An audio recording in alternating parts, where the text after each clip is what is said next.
My name is David Mills. I'm 53 years old. I live on a ranch just outside Spring City, Utah. It used to be quiet out here, peaceful even. Now it just feels hollow. My wife Nora, she passed away last year, breast cancer. She fought it with everything she had, but it still took her. And when it did, it took most of me with her. After the funeral, our daughter Lacey came home from college, said she wanted to help me get back on my feet, said we'd be there for each other. But I wasn't much use to anyone, especially her. I drowned myself in every bottle I could find. Whiskey, rum, didn't matter. If it burned, I drank it. And she watched me disappear, one sip at a time. Lacey's always been drawn to nature. Even when she was little, she'd vanish into the woods for hours, hiking, exploring, collecting bones or stones or feathers. Her mother worried like hell. Me, I figured she was just chasing peace, like her old man never could. So when she left for the woods that morning last week, I didn't think twice, until she didn't come back. The first night, I figured she'd stayed out under the stars. She'd done it before. But the second night, I started making calls. Her friends, her boyfriend, even the damn grocery store she worked at. Nothing. So I went looking. Hiked every trail I knew she loved, until I found it. A tennis bracelet, tangled in some scrub oak at the bottom of a ravine, the one her mother gave her for her 15th birthday. She never took it off. I fell to my knees. I knew in my bones something was wrong. The police took over the search. They told me not to give up hope, but it all sounded muffled, like I was underwater, like someone talking to you while you're already drowning. I went home, drank, threw up, drank again, clutched that bracelet like it was the last piece of her on earth. I passed out, didn't wake up for 2 days, and when I did, it was to a sound, the back door creaking open. Then a voice, small, familiar. Daddy? She hadn't called me that since she was 12. I was still in my bedroom. The door was shut, locked. I always locked it now. Didn't want Lacey seeing me like this. Lacey, I called. Sweetie, is that you? Are you okay? I found your bracelet and then I smelled it. Something thick and rotting, like wet fur and meat left too long in the sun. And her voice, it sounded like her, but hollow, like someone pretending to be her, reading lines from a script with no soul behind the words. Daddy, she said again, come out here. I froze. Goosebumps crawled up my spine like cold spiders. And then I heard another voice, my wife's. David, come out, David. Don't you love us anymore? It was Nora's voice, but it wasn't. It echoed wrong, like it came from the bottom of a well, like it had no breath behind it. Then came the scratching, claws, sharp, scraping at my bedroom door, snarling, low, animal. Something between a coyote and a wolf, but not quite either. And then again, that dead voice. I miss you so much, David. It cooed, almost sweet, almost convincing. And something inside me broke. I should have run, should have called someone, but I didn't. I didn't want to live without them anymore. I opened the door. The hallway was empty, just muddy tracks, and that awful smell still clinging to the walls. That was yesterday morning. Tonight at midnight, I'm going back into those woods, back to where I found her bracelet. I don't know what's out there, but I know it wore my daughter's skin, and it tried to wear my wife's voice. They say skinwalkers can mimic the ones we love, take their faces, their sounds, their shape, but not their soul. Maybe I'll find the real Lacey, or maybe I'll finally join them. One way or another, I'm not coming back. Because if that thing still calls me Daddy, maybe that's all I have left.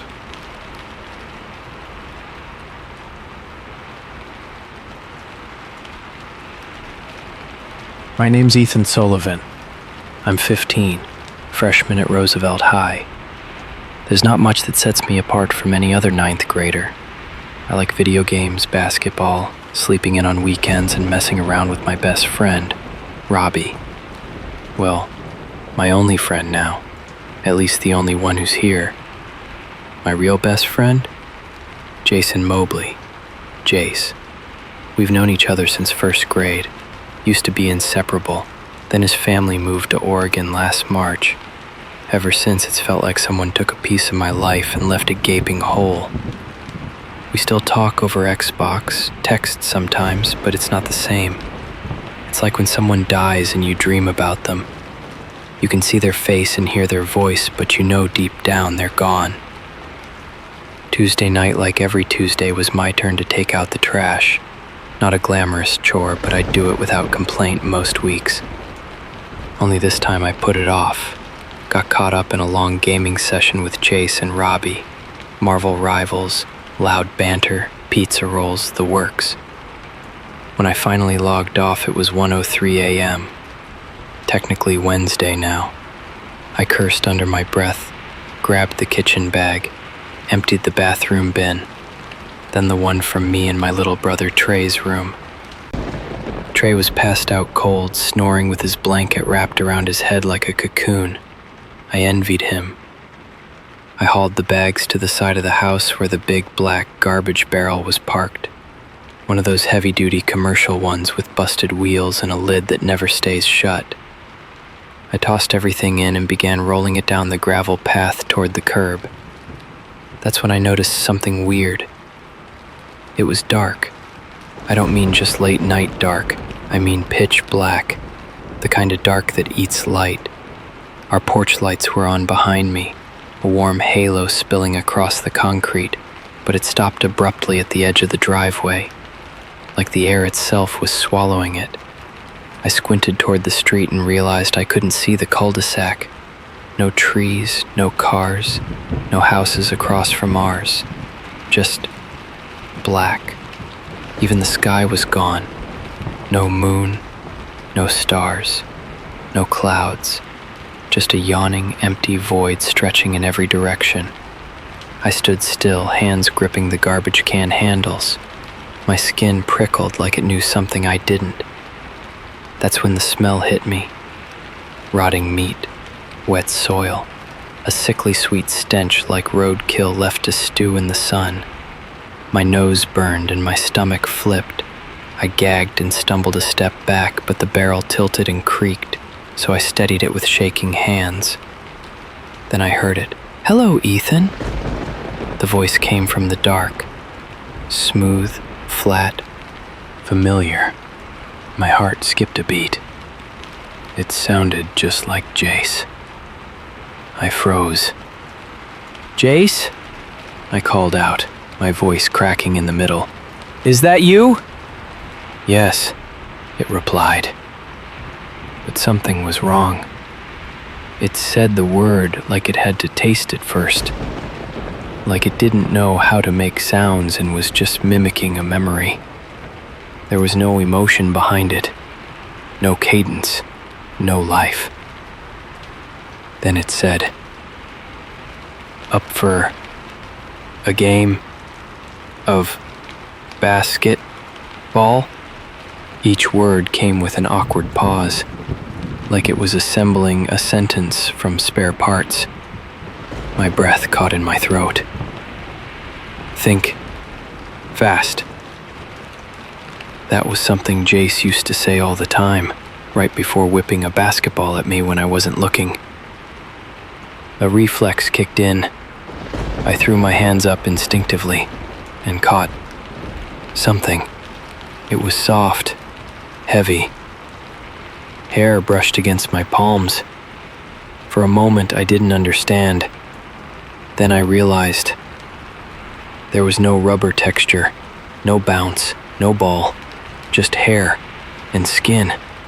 I screamed and dropped it immediately. It hit the ground with a sickening thud. My hands trembled uncontrollably as I pulled out my phone and turned on the flashlight. The beam lit up a pale, slack face. Mr. Humphrey. My neighbor across the street. Or what was left of him.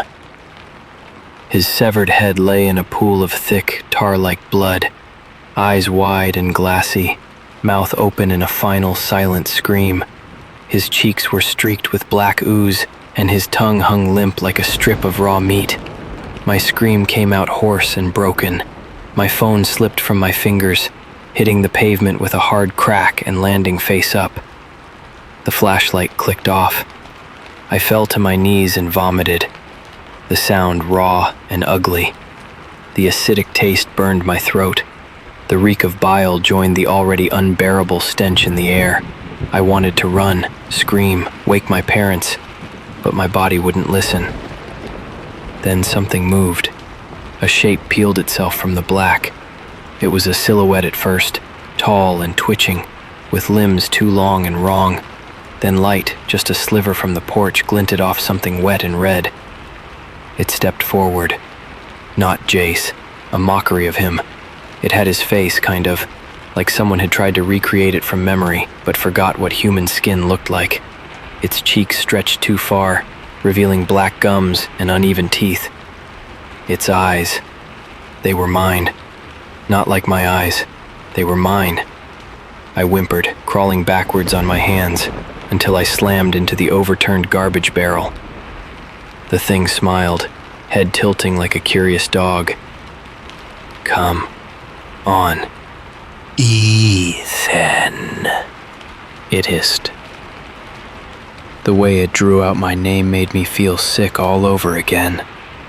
Then it lunged. I reached for my phone, and before my fingers touched it, something cold and bone-thin clamped around my wrist. Its hand felt like a spider's leg, long, jointed, and inhumanly strong. My bones ground together beneath its grip. It pulled me toward the dark. "Mine. Now," it whispered. But this time, the voice wasn't Jace's.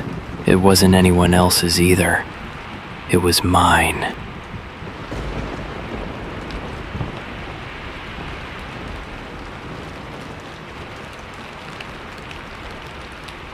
I always had a deep connection to my grandmother. She was a wise woman who filled my childhood with stories of our heritage and the chilling tales of skinwalkers, or Yinaldlushi, which translates to "he who goes on all fours." They wear the skins of animals or even people to confuse you. She would warn, eyes grave with the weight of her words. I thought I understood those tales, but I never truly believed them until that autumn night when everything changed. I ventured to our old family cabin on the reservation, seeking solace and a chance to reconnect with my roots. The air was crisp, and the trees whispered secrets as the sun dipped below the horizon, leaving behind a chill that seeped into my bones. On my second night, I stepped outside to soak in the serene stillness, but it was unsettling, too quiet. The usual sounds of the forest were drowned by an oppressive silence. A sliver of unease coiled within me, and I chalked it up to being alone in the wilderness. But then, I heard it. The faint, haunting call of a familiar voice, slicing through the silence. "Come here, my dear." The voice beckoned softly, sending a shiver down my spine. It sounded like my grandmother's voice, laced with warmth and affection. I felt drawn to it, a magnetic pull overcoming my senses. "Grandmother?" I whispered, the words escaping my lips before I could stop myself. I squinted into the shadows, searching for her. "Over here, sweetheart," the voice cooed, echoing in a way that sent my heart pounding. I hesitated. She had been gone for years, lost to a long illness that had drained her life and spirit. And yet, here it was, her voice resonating through the trees like the soft embrace of a blanket. Compelled and confused, I followed the sound, my flashlight flickering as I stumbled deeper into the woods. The trail disappeared, swallowed by darkness, and I realized I was venturing far beyond where I intended. "Don't be afraid," the voice continued, soothing and melodic, but it twisted in my gut. The air grew heavier, and the shadows twisted as I caught sight of a figure standing just out of reach of my light. "Grandmother?" I called, my throat dry. The figure stepped into my view, and my breath hitched. It took on her shape, short and slender, hair cascading down her back. But the face was wrong. The smile was too wide, eyes glinting with a haunting brightness, devoid of the warmth I remembered. "Why did you leave me?" it whispered, the voice blending my grandmother's timbre with something sinister. I didn't mean to," I stammered, backpedaling. I turned to run, but the air around me thrummed with an ancient energy, choking my instincts. The figure followed, its movements unnaturally smooth, gliding over the forest floor as if gravity had forgotten to bind it. "Stay with me, dear," it called, the words laced with a mocking tone I realized was not my grandmother's at all. "We can be together again." The transformation was jarring. Its voice twisted, the familiarity turning sour and vile. I recognized the trick. This was no reunion, it was a trap. The world around me warped, shadows closing in like the dark depths of a nightmare. Panic surged, and adrenaline fueled my flight. I ran blindly, branches clawing at me, my breath ragged as I fought through the underbrush. The mocking laughter echoed behind me, growing in intensity, each peal like ice along my spine. "Why are you running? You can't escape me, my little one," it taunted, awful and wrong, the mimicked love twisting into something grotesque. I raced forward, knowing I had to reach the cabin before it was too late. As I burst into the clearing, the cabin came into view, an oasis of safety amidst the encroaching darkness. I slammed the door behind me, heart thundering as I locked it tight. My trembling fingers fumbled for my phone, but I discarded the idea of calling for help. Who would believe my tale? I sank to the floor, back pressed against the door, listening as it approached. The laughter morphed into a lament, a parody of my grandmother's lullabies, wrapping around the wood like a sinister embrace. "Let me in, dear," it sing-songed, tapping at the door with childish glee. "It's just me, I want to hold you." The horror gnawed at my sanity. I could almost smell the sweet scent of her favorite perfume, mingling with decay, twisting my memories into a grotesque mockery of love. "Leave me alone," I screamed, but the voice continued, a relentless whisper that seeped through the cracks. "I'm here for you. I will always be here." Hours passed in a haze of terror, the woods alive with that haunting melody. I clamped my hands over my ears, desperate to drown it out. Sleep beckoned, tempting me with promises of peace. Yet I knew that once I closed my eyes, I might never wake up. As dawn broke, the sounds faded, leaving an echoing silence in their wake. I gathered my courage and peered through the window, but the figure was gone, replaced by the innocent morning light filtering through the trees. I spent the rest of the day packing up, shaken but relieved to leave. The stories were true. I had learned that the hard way. As I drove away, the wind howled through the trees. A distant echo lingered in my mind. My grandma's voice, twisting in the breeze, a warning and a promise. "I will always be here."